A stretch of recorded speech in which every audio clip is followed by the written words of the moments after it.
Баршаңызға сәлем. Бүгін сіздерге өте жұмсақ әрі өте дәмді болып шығатын пиццаның рецебін ұсынамын. Бұл пицца отбасымыздың ең сүйікті тағамдарының бірі. Осы видеода пиццаның жасалу жолын толығымен көрсетемін. Менімен бірге болыңыздар. Ең алдымен қамырды жасап аламыз.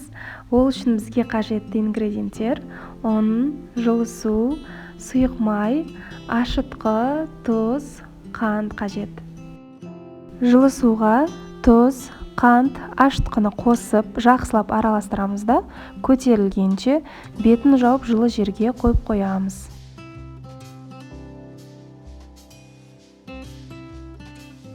Шамамен 10-15 минуттың ішінде осылай көтерілді. Енді сұйық майды құямыз да тағы да жақсылап араластырамыз. Енді осының үстіне ұнды саламыз. Ұнды 2 немесе 3 бөлікке бөліп салған дұрыс. Егер де ұнды бірден салатын болсаңыздар, қамыр қатты болып, оның әсерінен пицца да қатты болып қалады.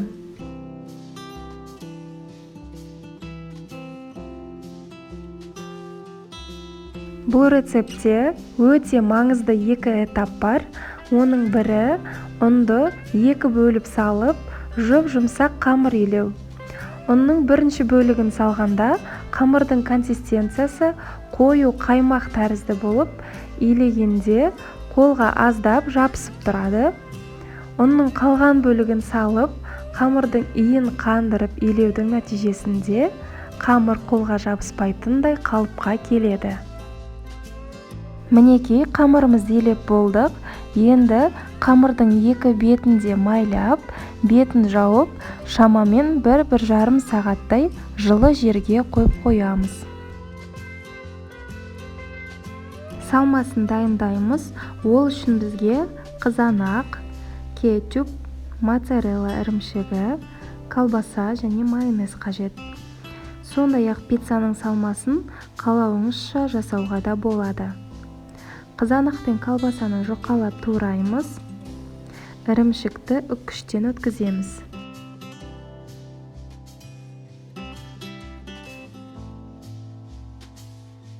Мінекей, қамырымыз жақсы болып көтерілді.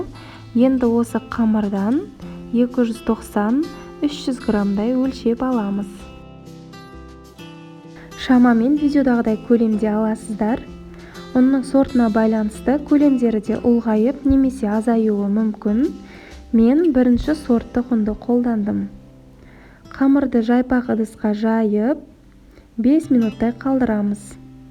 Осы аралықта табамызға пергамент қағазын төсеп дайындап аламыз. Қамырды табаға салып, қолымызбен жайып шығамыз.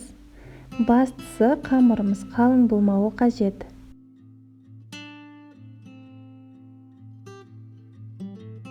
Майонез бен кетчупты жақсылап жағамыз.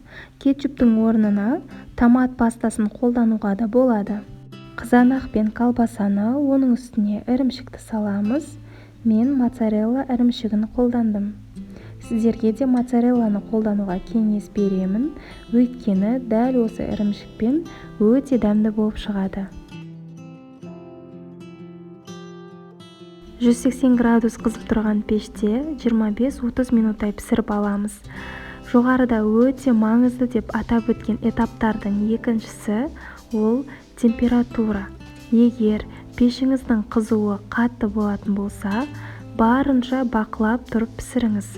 Бастысы пиццаның асты да үсті де қатты қызарып немесе күйіп кетпеуі қажет. Мінекей, пицца дайын болды.